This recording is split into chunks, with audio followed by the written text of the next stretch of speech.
Pilpres dan pilkada transaksional dengan peran utama cukong politik sebagai sumber utama dana pemenangan calon. Bahkan Menko Polhukam Pak Profesor Mahfud MD 92% pilkada kemarin itu dibiayai cukong Cina. 92%. Berarti nanti kalau sudah jabat, siapa yang bermain? Cukong. 92% pilkada kemarin itu. Bahkan yang terkena COVID 79.000 petugas KPPS. 79.000 yang terkena COVID-19.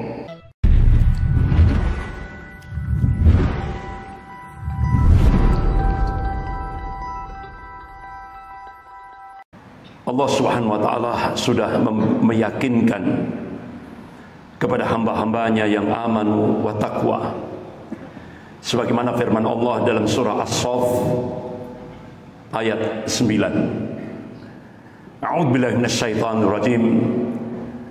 Huwallazi arsala rasulahu bil huda wa dinil haqq liyudhhirahu 'ala ad-dini kullihi walau karihal musyrikun.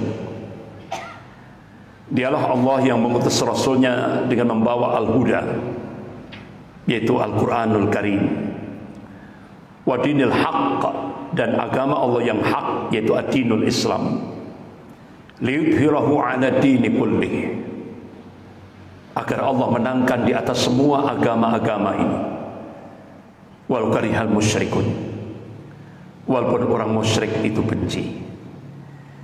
Jadi dalam surah As-Saff ayat 9 ini Allah Subhanahu wa ta'ala yang menciptakan alam jagat raya ini. Allah Subhanahu wa ta'ala yang menguasai rotasi alam jagat raya ini. Allah Subhanahu wa ta'ala yang meninggikan langit tanpa tiang ini mengabarkan bahwa Islam akan dimenangkan oleh Allah di atas semua agama-agama ini. Walau karihal musyrikun, walaupun orang musyrik benci, tetap Islam akan dimenangkan oleh Allah Subhanahu wa ta'ala. Ini kita diyakinkan oleh Allah Subhanahu wa ta'ala tentang masa depan Islam. Jadi masa depan ada di tangan Islam. Allah sendiri yang mengabarkan. Begitu juga Rasulullah sallallahu alaihi wasallam 1442 tahun yang lalu mengabarkan kepada umatnya. Qala Rasulullah sallallahu alaihi wasallam, "Inna Allah yab'atsu li hadhil ummah ala ra'si kulli mi'atin sanatin may yujaddidu laha dinaha." Rawahu Abu Dawud. Sesungguhnya Allah Subhanahu wa ta'ala akan membangkitkan di tengah-tengah umat Rasulullah ini dalam setiap penghujung 100 tahun itu seorang al-mujaddid, pembaharu di dalam agama ini. Imam Ahmad bin Hanbal rahimahullah, beliau mencoba untuk mencari hadis-hadis sahih dalam kutubus sittah dengan matan hadis yang sama, yaitu Al-Mujaddid. Masya Allah, beliau temukan hadis-hadis sahih. Beliau kaji, beliau teliti. Akhirnya beliau mengambil satu khulasah, kesimpulan. Mujaddid yang pertama adalah Khalifah Umar bin Abdul Aziz rahimahullah, cucunya Khalifah Umar bin Khattab radhiyallahu anhu.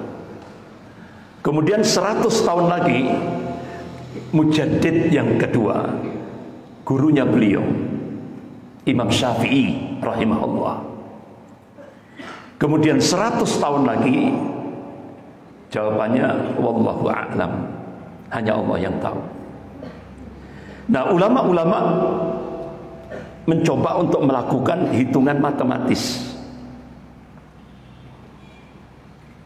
Itu kan hijriyah, tapi dicoba dimasehikan. Insya Allah 2024, berarti kurang 3 tahun, kurang 3 tahun. 2024. Nah, Bapak-bapak, Ibu yang dirahmati Allah, beberapa tokoh-tokoh ulama dunia, di antaranya Syekh Dr. Abu Bakar Al-Awawidah. Beliau adalah wakil sekjen Rabithah Ulama Palestina di Bilad Syam. Selama di penjara Israel, beliau mengkaji beberapa kitab-kitab tentang pemantik awal kebangkitan Islam global. Akhirnya beliau mengambil satu kesimpulan, insya Allah akan munculkan dari arah timur, yaitu Indonesia. Bahkan beberapa tokoh-tokoh ulama dunia melakukan ijtima' seluruh dunia Islam di Timur Tengah. Semuanya berdoa kepada Allah, mudah-mudahan Indonesia menjadi pemantik awal Safatul Islamiyah, kebangkitan Islam global. Akhirnya salah satu perwakilan dari Ijtima' ulama seluruh dunia Islam itu datang ke Jakarta dan menyampaikan di depan Gubernur DKI Pak Anies Baswedan, insya Allah Indonesia menjadi pemantik awal kebangkitan Islam global, yang nanti puncaknya sebagaimana Rasulullah SAW bersabda, qala Rasulullah SAW fi Baitul Maqdis wa akna fi Baitul Maqdis. Ini hadis sahih rawahu Ahmad. Jadi pusat kemenangan Islam di akhir zaman Allah takdirkan di Baitul Maqdis dan di sekitar Baitul Maqdis.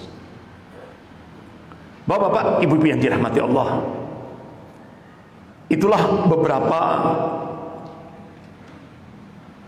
berita yang dikabarkan oleh Allah dan Rasulnya. Nah, sekarang bagaimana masa depan Islam dari kalangan musuh-musuh Islam? Nah, ini. Jadi perlu kita tahu juga. Jadi musuh-musuh Islam bagaimana memotret masa depan Islam? Mulai tahun 1954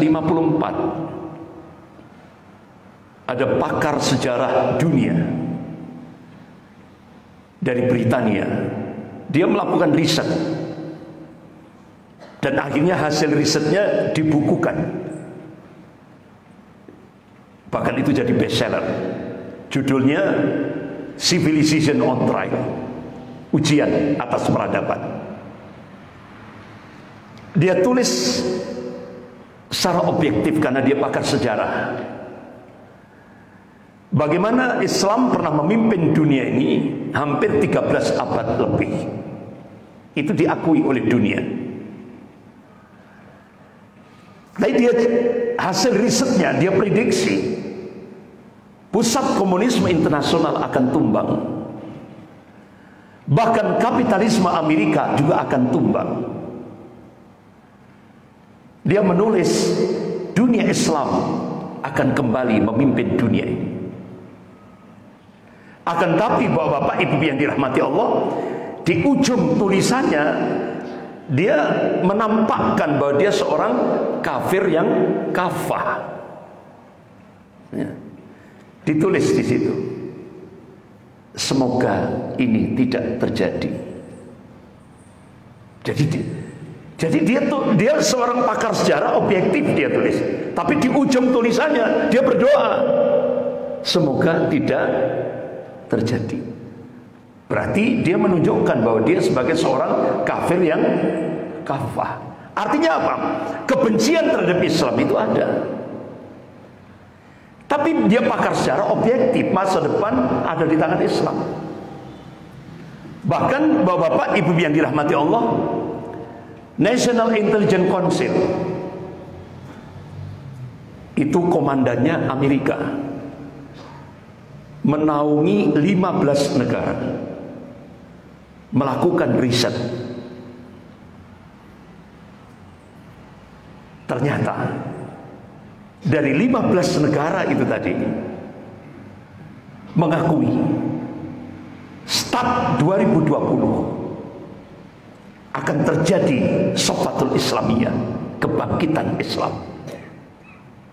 Dia akui, dan itu tidak bisa dihambat, tidak bisa dihambat. Ya. Bahkan dinas intelijen Rusia itu melakukan riset kebangkitan Islam global itu diprediksi 2025. Ini hasil analisis intelijen Rusia. Jadi Bapak-bapak, Ibu yang dirahmati Allah, bahkan lembaga riset dunia The Pew Forum on Religion and Public Life sudah memprediksi Islam akan kembali memimpin dunia ini. Padahal ini lembaga riset milik orang kafir. Jadi mereka mengakui Islam akan kembali memimpin dunia ini. Nah, Bapak-bapak, Ibu yang dirahmati Allah, dari apa yang saya sampaikan, bahkan harapan ulama-ulama dunia, Indonesia diharapkan untuk menjadi pemantik awal kebangkitan Islam global. Otomatis kita mencoba untuk membuka, mengkaji apa tantangan yang kita hadapi. Apalagi Indonesia sudah benar-benar diharapkan betul. Kira-kira apa tantangan yang kita hadapi? Sampai Syekh Dr. Abu Bakar Al-Awawidah di Masjid Jogogarian Yogyakarta bulan Juli 2015 dengan suara terbata-bata sambil meneteskan air mata, beliau sampai mengungkapkan, wahai umat Islam Indonesia, genapi syarat-syaratnya supaya kalian layak dipilih oleh Allah untuk menjadi pemantik awal kebangkitan Islam global. Nah, Bapak-bapak, Ibu yang dirahmati Allah, kalau kita lihat, kita potret Indonesia, kita mencoba untuk membuka sejarah. Dari situ kita bisa melihat tantangan ke depan itu apa.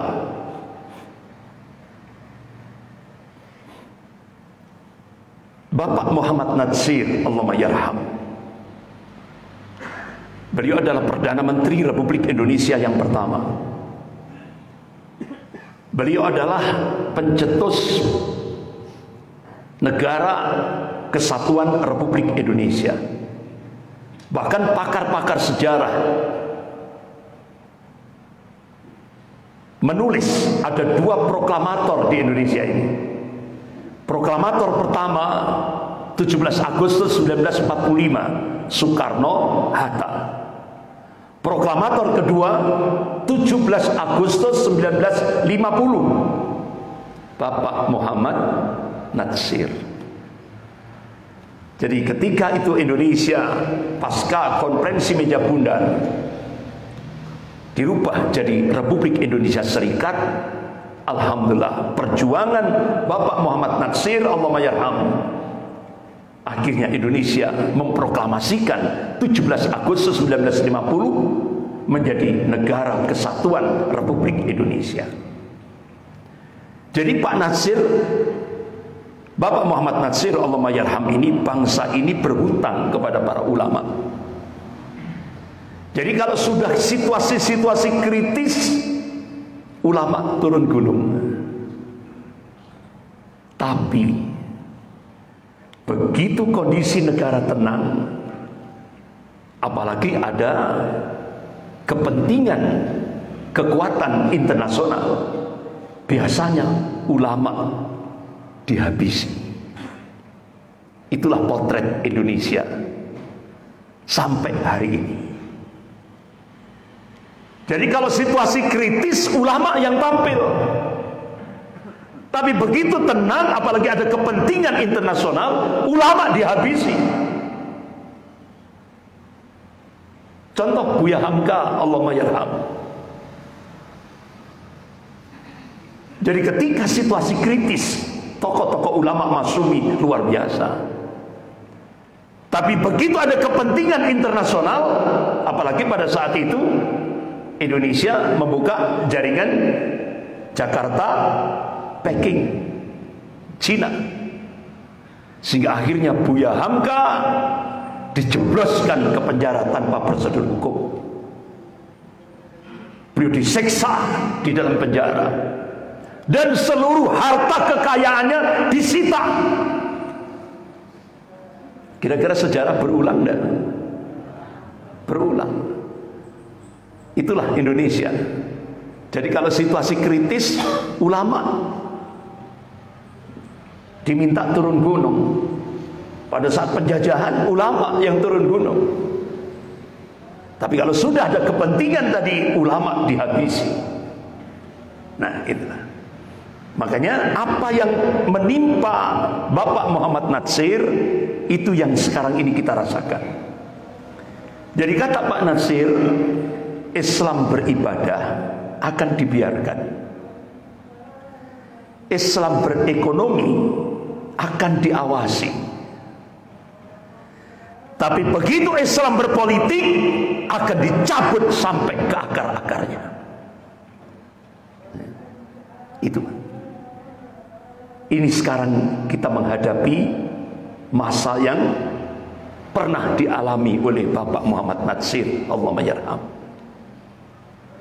Jadi Bapak, Ibu yang dirahmati Allah, propaganda politik ini terus berlangsung. Apalagi media mainstream di Indonesia dikuasai oleh 9 naga. Islam itu suci dan ulama itu mulia, sedang politik itu kotor.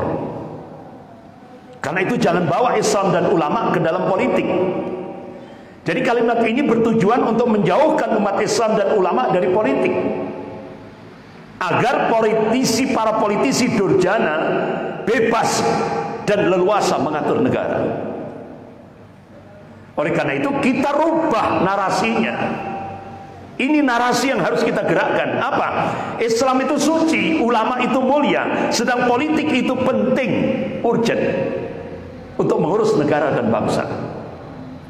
Rasulullah SAW bersama Khulafaur Rasyidin radhiyallahu anhum telah mempraktekkan politik Islam yang benar dan bersih untuk menjadi uswatun hasanah. Ini narasi yang harus kita kembangkan untuk menyongsong 2024 ini. Bapak-bapak, ibu-ibu yang dirahmati Allah, pertarungan ideologis umat Islam Indonesia menghadapi komunis, ordo Jesuit, dan nasionalis sekuler. Ini adalah pertarungan yang mempunyai nafas panjang hingga sampai saat ini. Jadi pertarungan itu dari dulu hingga saat ini tidak lepas dari skenario global untuk menaklukkan Indonesia, negeri muslim terbesar di seluruh dunia ini. Kalau dulu Amerika, sekarang Cina. Tidak lepas daripada skenario global.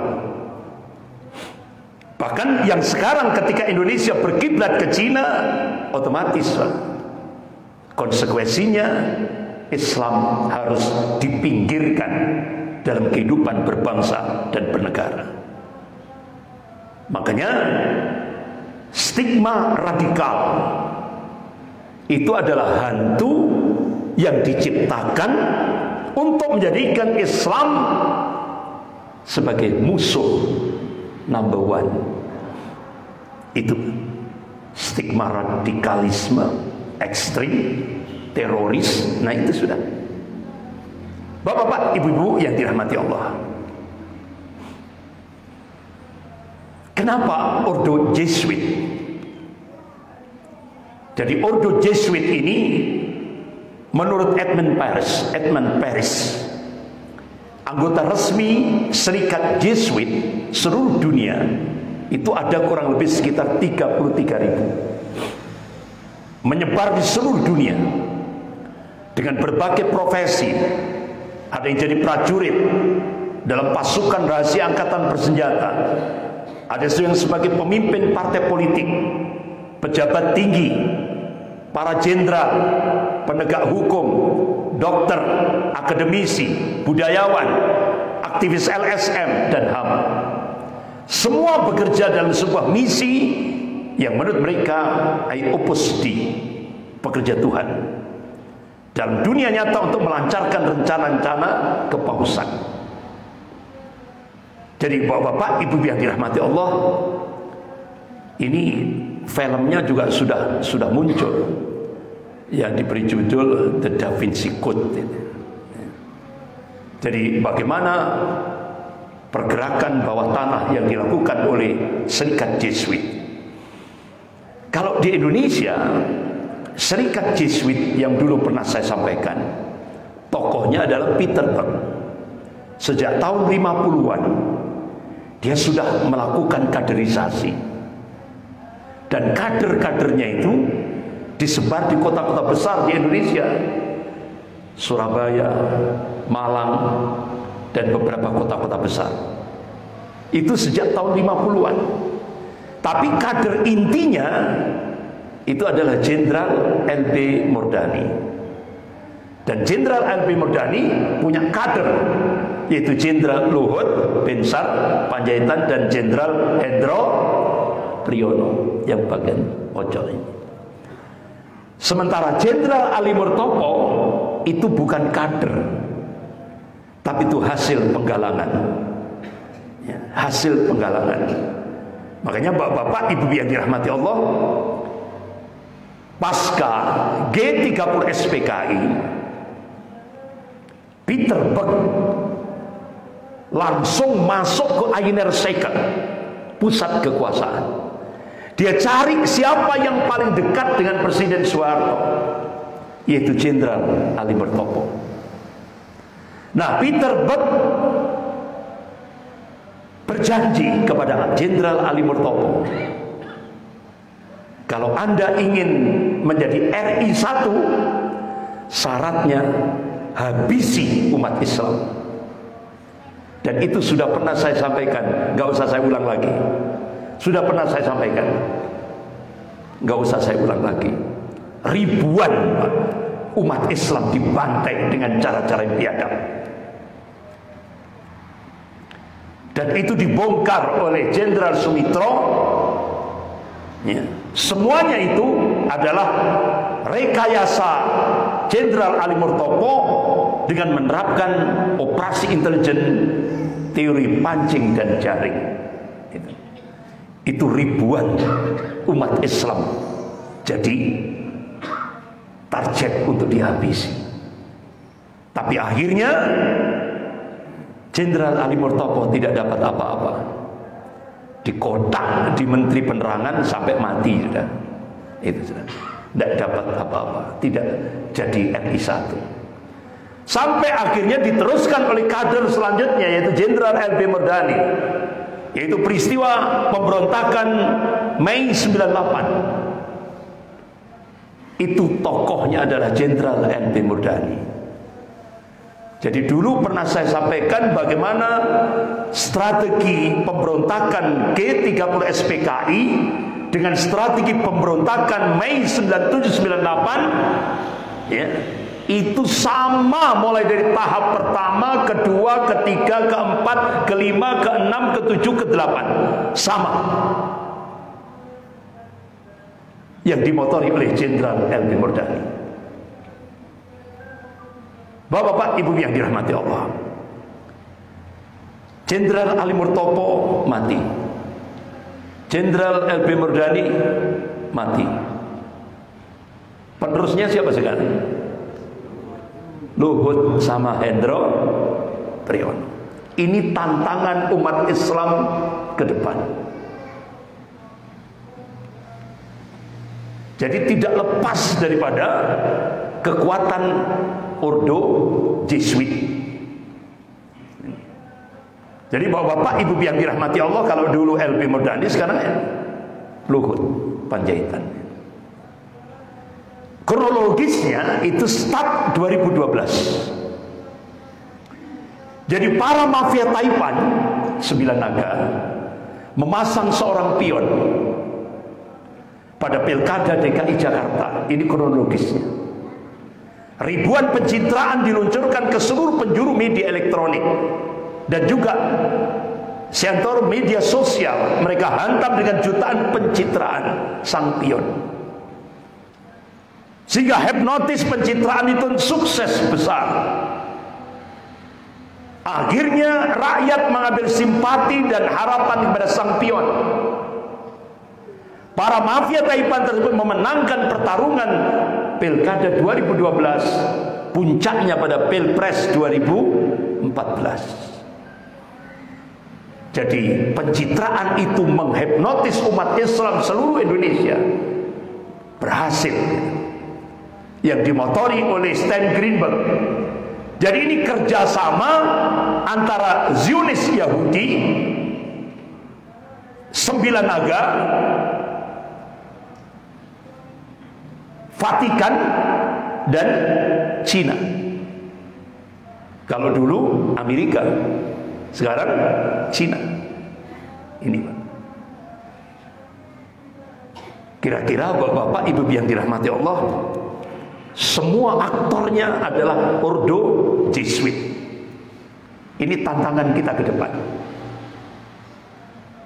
Bapak-bapak, ibu yang dirahmati Allah, makanya setelah sukses 2014 langsung Luhut terbang ke Vatikan dan ke Cina. Ini the real presiden. Bapak-bapak, ibu yang dirahmati Allah, sehingga akhirnya muncullah Nasakom jilid 2. Kalau Nasakom jilid 1 berujung pada peristiwa pengkhianatan G30S PKI. Dan nanti wallahu a'lam gimana nanti ujung-ujungnya Nasakom jilid 2. Kalau Nasakom jilid 2 ini nasionalisnya PDIP, agamanya Islam Nusantara, komunisnya PKI Perjuangan. Ini PKI Perjuangan.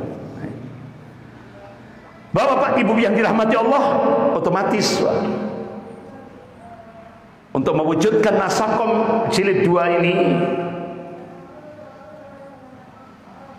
lobi-lobi terhadap Israel sudah sejak dini disambung oleh Sekjen PBNU Kiai Haji Yahya Stakuf ke Presiden Israel dan Perdana Menteri Israel Benjamin Netanyahu.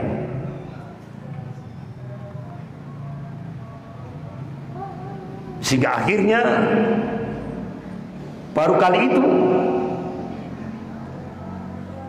Sekjen PBNU disambut dengan konser musik terbesar di Israel. Ya.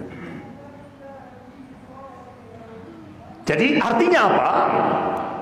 Inilah sebuah strategi untuk memunculkan Nasakom jilid 2. Jadi membuka hubungan dengan Israel. Bahkan antara kakak dan adik ini the same, sama. Bagaimana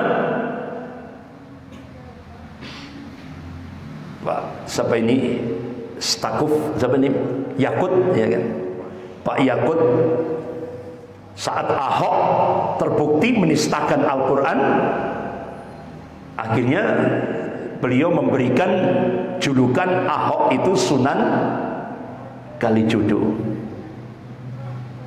Bagaimana Sukmawati ketika menistakan syariat Islam, Pak Yakut Kumas langsung memberikan statement, jangan terburu-buru menghakimi puisi Sukmawati.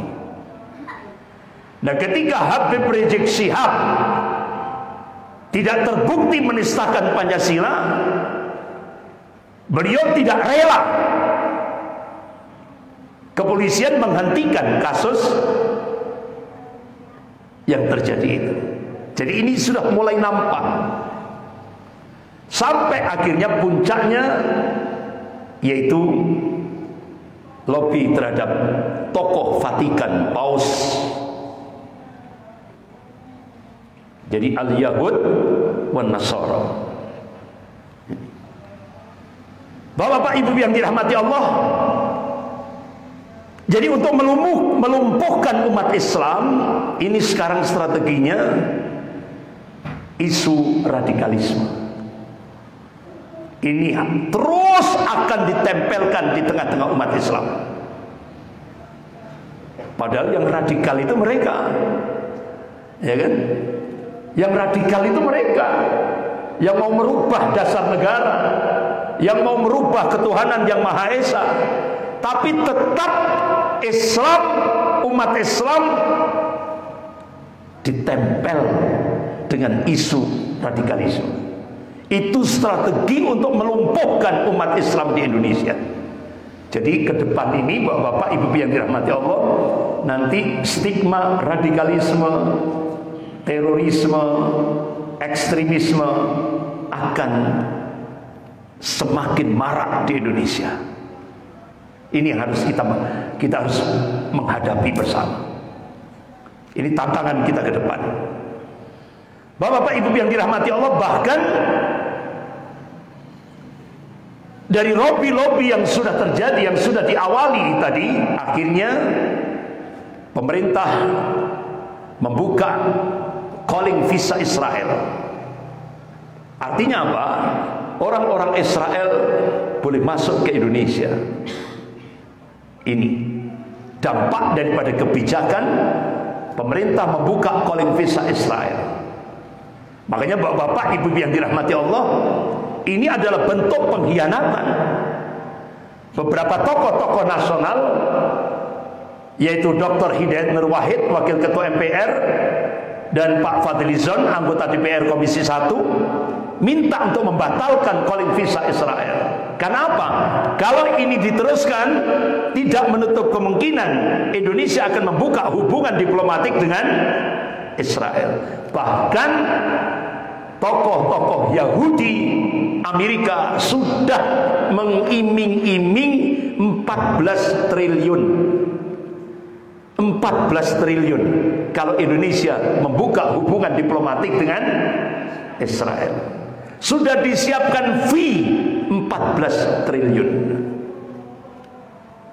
Kalau itu dilakukan, otomatis ini pengkhianatan terhadap konstitusi negara. Ini pengkhianatan terhadap konstitusi negara. Bapak Ibu yang dirahmati Allah, jadi kalau kita lihat peta besar masalah negeri ini ada 3. Yang pertama, krisis akhlak politik atau kekuasaan akibat proses politik yang menyimpang dari jiwa, nilai, dan moral agama dan budaya religius bangsa. Ya. Ini yang terjadi. Kalah bisa jadi menang dengan kecurangan yang sistematik, terstruktur, dan masif sekali. Kemudian masalah yang kedua, akar dan sumber sebagai biang kerok utamanya adalah demokrasi transaksional. Pemilu, pilpres, dan pilkada transaksional dengan peran utama cukong politik sebagai sumber utama dana pemenangan calon. Bahkan Menko Polhukam Pak Profesor Mahfud MD, 92% pilkada kemarin itu dibiayai cukong Cina. 92%.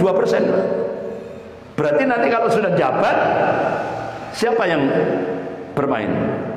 Cukong. 92% pilkada kemarin itu. Bahkan yang terkena COVID 79.000 petugas KPPS. 79.000 yang terkena COVID-19. Jadi Bapak Ibu yang dirahmati Allah, inilah yang masalah yang ketiga, Ini masalah pelik. Jadi tokoh masyarakat yang berakhlak, yang cerdas, jujur, dan teruji kemerahyatannya dihambat untuk tampil sebagai pemimpin oleh cukong dan parpol. Inilah tantangan ke depan yang akan kita hadapi bersama. Bapak-bapak, ibu-ibu yang dirahmati Allah, Pilpres 2019 ini perlu kita ungkap, Pak, supaya dari sini kita bisa mengambil langkah-langkah taktis, strategis untuk ke depan. Pasca Pilpres 2019, mereka kan kalah gitu kan, tapi kok bisa menang? Sampai akhirnya rakyat melakukan protes di depan Bawaslu, dan itu dilindungi oleh undang-undang. Tapi apa yang terjadi? 897 orang terluka oleh tembakan dan pukulan di depan gedung Bawaslu. 300 kurang lebih disiksa di dalam penjara. 52 orang sampai sekarang tidak diketemukan di mana. Dan 10 syuhada di depan Bawaslu. Dari 10 itu ada 3 diantaranya anak SMP. Salah satu diantaranya adalah Harun Roshid. Harun Roshid. Jadi itu videonya viral, Pak. Harun Roshid itu anak SMP. Itu dibantai 10 brimob dengan cara yang biadab. Ditendang, diinjak, dihantam balok kayu, kepalanya dihantam popor senjata. Bahkan jenazahnya diketemukan di sebuah selokan. Nah, ketika seorang relawan itu ngangkat jenazah Harun Roshid, anak SMP yang masih umur 15 tahun ini, itu tempurungnya itu sudah hancur, batok kepalanya sudah hancur, lunak semuanya. Pertanyaannya, pernahkah 10 brimob itu diajukan ke mahkamah militer, ke persidangan militer? Jadi benar-benar ini hal biasa. Bahkan hampir 800 lebih petugas KPPS yang terkena racun itu juga tidak pernah diungkap. Jadi ternyata bapak-bapak, ibu yang dirahmati Allah, pasca Pilpres 2019 itu korban yang dialami umat Islam luar biasa. Di samping 800 lebih petugas KPPS meninggal, rata-rata terkena racun arsenik. Kemudian 10 syuhada, 3 diantaranya anak SMP, 897 orang terluka tembakan dan pukulan, 300 diseksa di penjara, 52 orang hilang sampai sekarang. Ini, Pak. Nah, ketika Bude ditanya korbannya seperti itu, apa jawabannya? Oh, itu biasa sebuah negara demokrasi, katanya. Astagfirullah, biadab sekali. Bapak-bapak, ibu yang dirahmati Allah, padahal kita diingatkan oleh Allah Subhanahu wa taala dalam surah An-Nisa ayat 93. A'udzubillahi minasyaitonir rajim.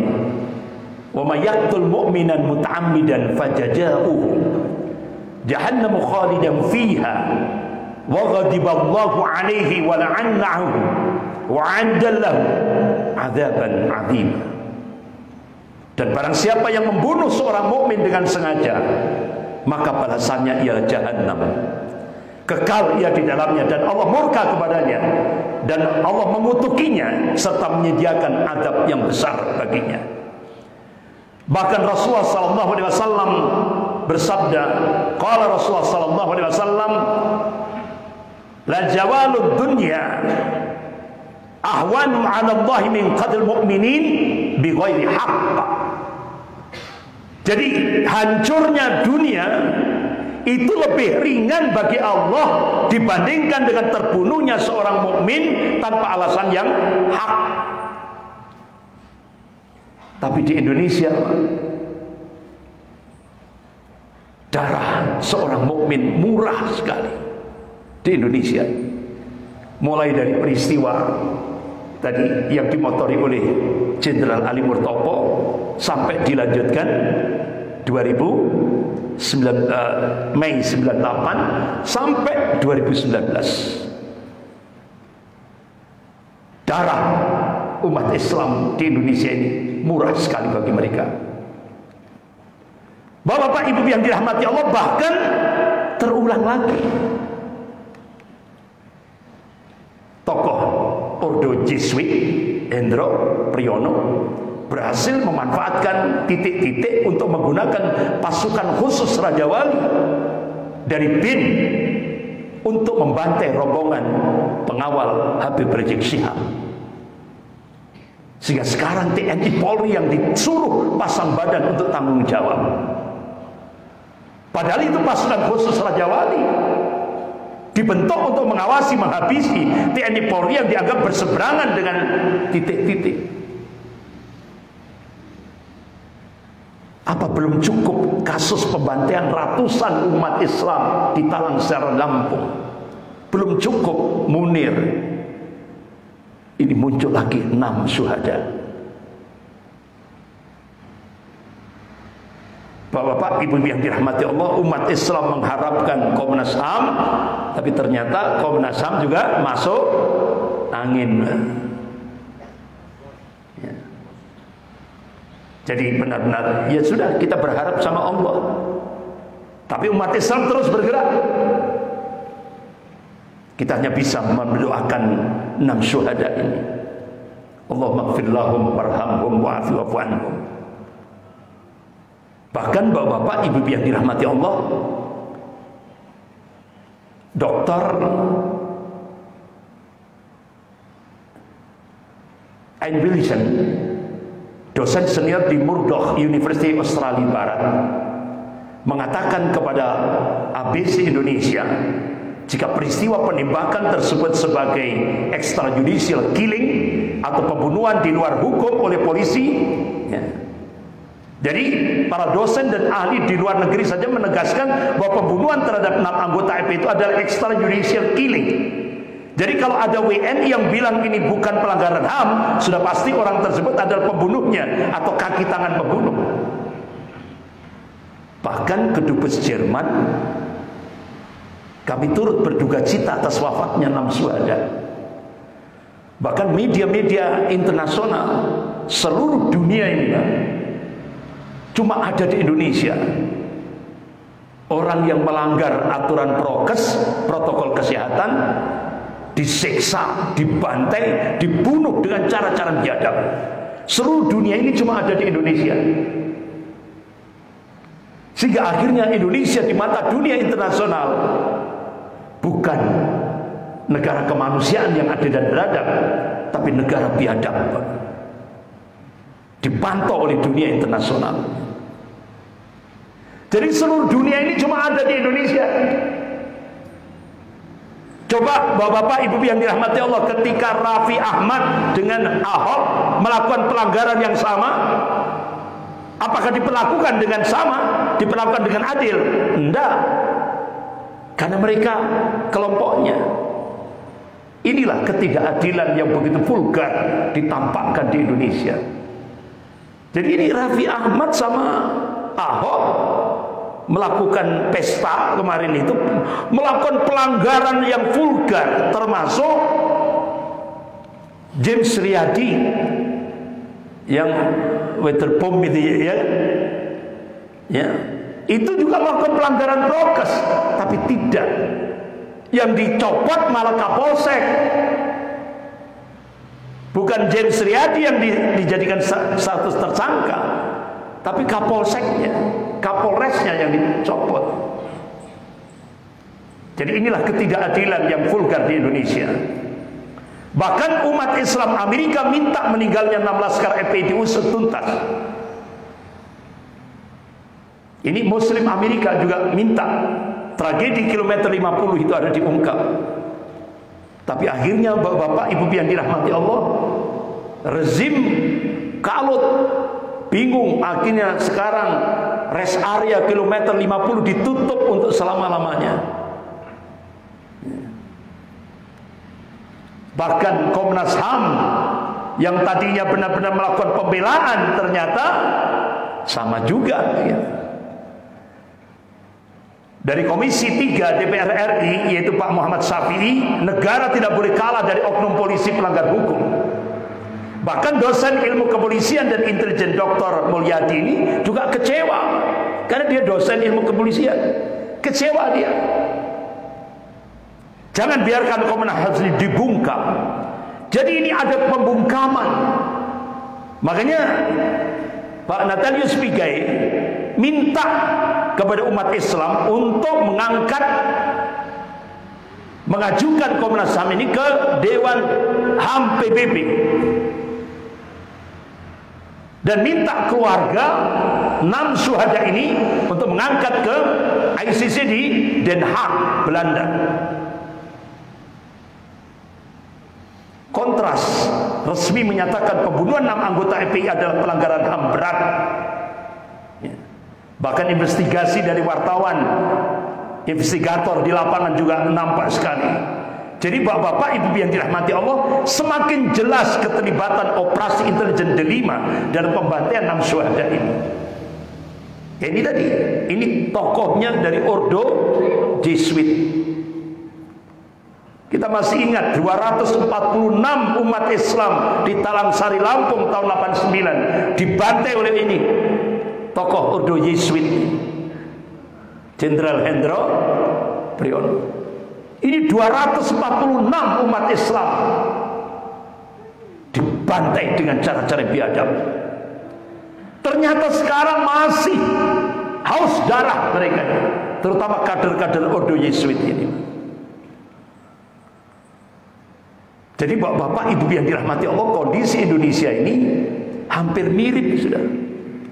Bahkan Pak SBY mengeluarkan statement ini di Indonesia sekarang ini hampir mirip-mirip seperti peristiwa 65. Bahkan Profesor Salim Said, Guru Besar Ilmu Politik dan Militer Universitas Indonesia, memberikan statement sekarang ini kader-kader komunis yang sudah berada di pemerintahan dan berada di parlemen itu melakukan balas dendam dengan menggunakan kekuasaan. Balas dendam terhadap Islam dan ulama, terhadap umat Islam dan ulama. Kira-kira benar tidak ini pernyataan Pak Profesor Salim Said ini? Benar, Pak. Jadi sekarang kader-kader komunis yang ada di kekuasaan, yang ada di pemerintahan, yang ada di parlemen, itu sekarang balas dendam dengan menggunakan kekuasaan terhadap umat Islam, ulama dan Islam. Itu yang disampaikan oleh Profesor Salim Said.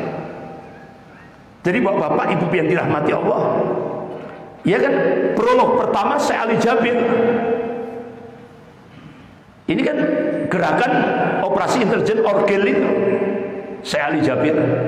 Jadi ternyata infonya itu pisau yang ditusukkan itu beracun gitu. Pisau yang ditusukkan Syekh Ali Jabir itu ada racunnya. Makanya berdampak terus. Makanya ketika sampai ke Jawa Timur, itu kan operasi intelijen Orgel, orang gila itu, di Jawa Timur ini mau digerakkan 1000. Akhirnya tokoh-tokoh ulama Jawa Timur mengeluarkan fatwa, kalau 1000 operasi intelijen Orgel digerakkan di Jawa Timur, seluruh ulama akan mengeluarkan fatwa, tegakkan kisos.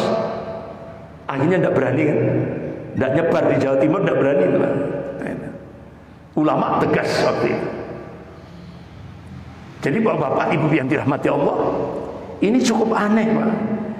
yang merubah dasar negara pada sila menjadi ekasila trisila itu PDIP, yang koruptor itu PDIP, bahkan yang jadi buronan itu juga PDIP, yang melakukan makar terhadap Papua itu Benny Wenda, tapi kok yang dibubarkan FPI? Aneh kan itu.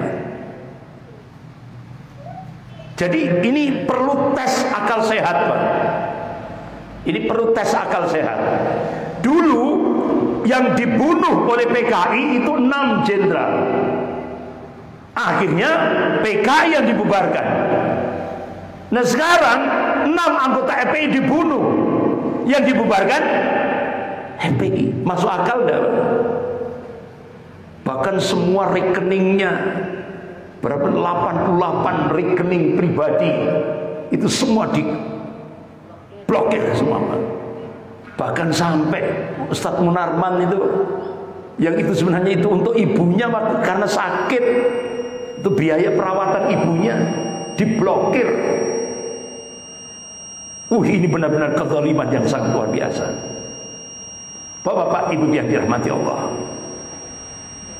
Jadi kita cukup kaget, Pak, ya. Amerika, Donald Trump itu menyumbangkan gajinya untuk melawan virus corona. Itu Donald Trump. Presiden Singapura itu motong gajinya untuk memberikan bonus kepada tim medis corona di Singapura. Kemudian Presiden Tayyip Erdogan gaji selama 7 bulan itu untuk membantu menangani virus corona. Kemudian Presiden Korea Selatan menyumbang 30% gaji untuk memerangi virus corona. Perdana Menteri Malaysia dan semua menteri menyumbangkan 2 bulan gajinya untuk menangani virus corona. Sementara di Indonesia digarong, Pak, dirampok oleh PDIP melalui Menteri Sosial. Digarong. Padahal dulu siapa yang menggarong itu akan dihukum mati. Tapi ini yang melakukan ini menteri dari PDIP tidak jadi dihukum mati, dicarikan pasal-pasal yang lain, nggak jadi. Padahal ancamannya siapa yang korupsi, ya, bantuan sosial COVID-19 itu akan dihukum mati. Nah, karena ya kebetulan yang melakukan perampokan ini Menteri Sosial dari PDIP, nggak jadi dihukum mati, dicarikan pasal-pasal yang lain. Inilah nampak sekali standar ganda yang dilakukan oleh partai penguasa ini. Jadi bapak-bapak, ibu yang dirahmati Allah, kenapa harus ada ormas radikal dan terorisme? Kenapa seringkali diberikan stigma ormas radikal terorisme? Agar koruptor dan partai pengkader koruptor tidak dianggap sebagai ancaman negara. Itulah bahasa logikanya seperti itu. Jadi ayo jaga NKRI. Indonesia ini butuh FPI, bukan PKI. Stop kriminalisasi ulama. Makanya alhamdulillah bapak-bapak, coba ketika saudara-saudara kita yang ada di Kalimantan terkena banjir, kemudian di Sulawesi Barat, ya kan, kena gempa 6,2 skala Richter, itu ditunggu, Pak, mana FPI, ya kan, ditunggu. Alhamdulillah, akhirnya yang berangkat itu Front Persaudaraan Islam berangkat, tetap berangkat walaupun tanpa aksesoris. Ada panggilan kemanusiaan baik di Sulawesi Barat maupun di Kalimantan untuk menghadapi banjir itu. Jadi bapak-bapak, ibu yang dirahmati Allah, tantangan kita ke depan, target musuh-musuh Islam yaitu ingin membubarkan ormas-ormas Islam. Ini tantangan kita ke depan.